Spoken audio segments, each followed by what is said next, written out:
او اوس به یو بل هغه بد عادت چې په موږ کې نشر او پاشل سوی دی هغه به درته بیان کم چې هغه فخر او شهرت دی.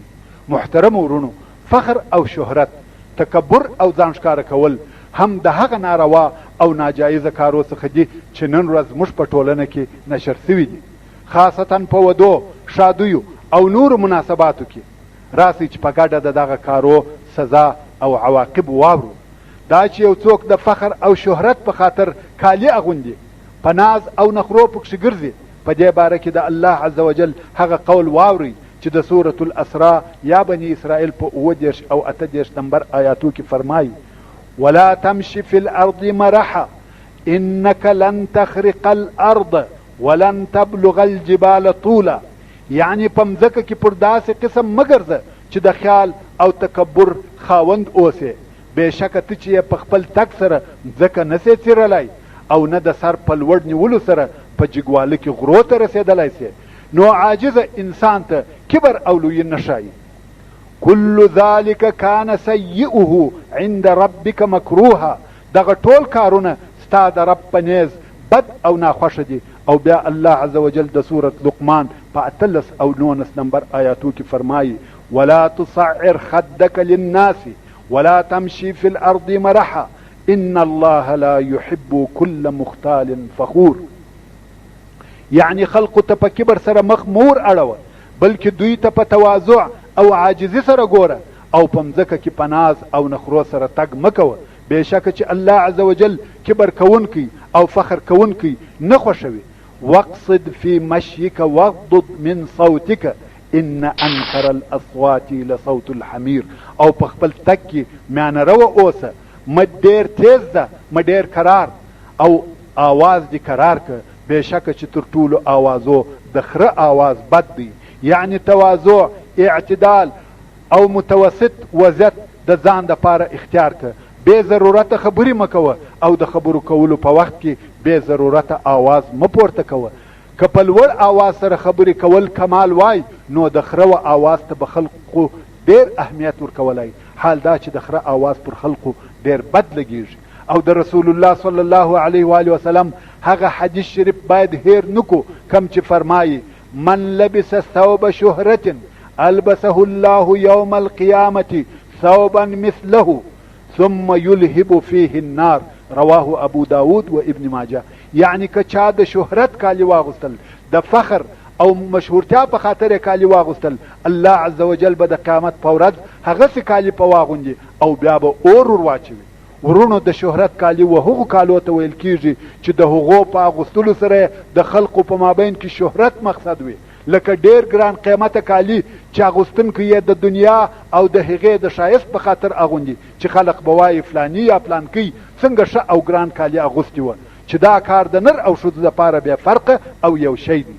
او رسول الله صلی الله علیه و آله وسلم فرمایي: لا يدخل الجنة من كان في قلبه مثقال ذرة من كبر. فقال رجل: إن الرجل يحب أن يكون ثوبه حسنا ونعله حسنة. قال: إن الله جميل يحب الجمال. الكبر بطر الحق وغمط الناس. رواه مسلم. یعنی هر هغه څوک چې په زړه کې مثقال ذره کبر وي جنت ته نه داخلیږي. یو سړي وویل: یا رسول الله، د یو چا دا خوښه وي چې کالي دې ښه وي، چوټ یا بوټونه دې ښه وي، آیا دا هم کبر دی؟ ورونو متوجه سي، د کبر او یا د ښو کالو فرق وکړي، د پاکو کالو.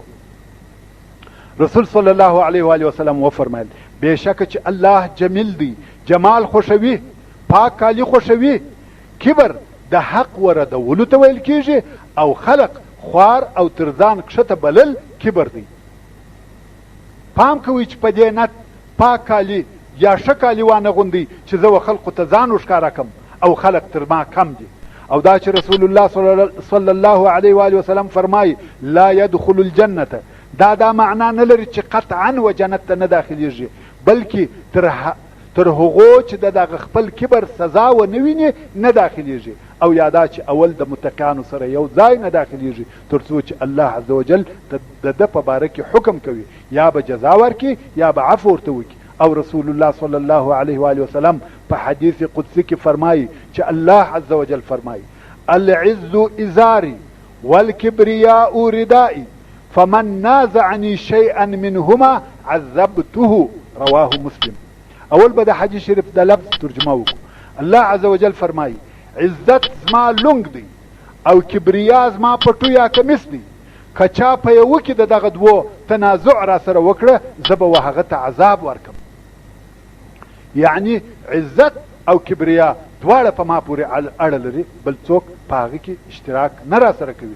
که وکړي هغه ته جزا ورکوم. ورونو الله عز وجل نه لباس لري او نه لباس ته ضرورت لري، خو څرنګه چې د یو چا لباس یوازې او یوازې د هغه دپاره وي او بل څوک په هغه کې ګډون او اشتراک نشي ورسره کولی، نو الله عز وجل دغه عزت او کبریا د مثال پر ډول د خپل ځان دپاره د لباس په نامه سره یاد کړه. نو هیچ چاته دا نه ښایي چې په هغه کې اشتراک ورسره وکړي، او که چیرې یو انسان د عزت او کبریا دعوه کوي هغه ته خامخا د الله عز وجل د طرفه عذاب ورکول کیږي. او رسول الله صلی الله علیه و آله وسلم فرمایي یحشر المتکبرون یوم القیامة امثال الذر في صور الرجال يغشاهم الذل من كل مكان يساقون إلى سجن جهنم يقال له بولس تعلوهم نار الأنيار يسقون من عصارة أهل النار طينة الخبال. يعني متکبر انسانان د قیامت په ورځ د ذرې پر اندازه او د انسانانو په شکل راپورته کیږي. شکل به د انسان وي او دونه به کوچنی وي لکه ذره، د هره طرفه به خوار او ذلیل وي. د جهنم و بندخانې ته به بیول کیږي چې دغه بندخانه بولس بلل کیږي. د دغه متکبرونو لوړ به اور وي او په دوی به د دوزخیانو نو چښل کیږي.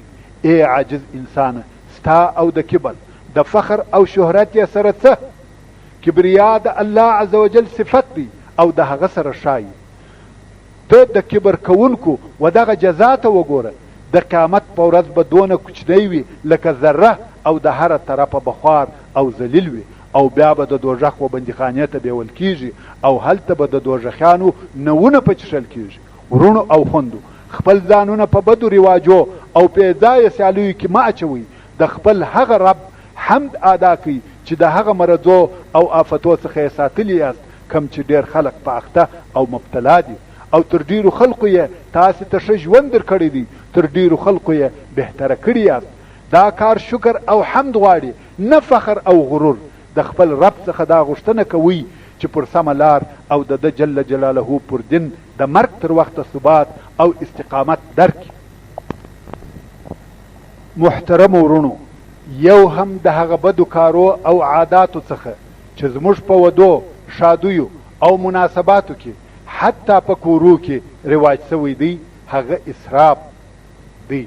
خو څرنګه چې دا پیته و پای ته رسیږي نو به اسراف او څه نور پاته مضامین د دې سلسلې په دوهمه او آخري پیته کې په تفصیل سره ان شاء الله تعالی درته بیان کم.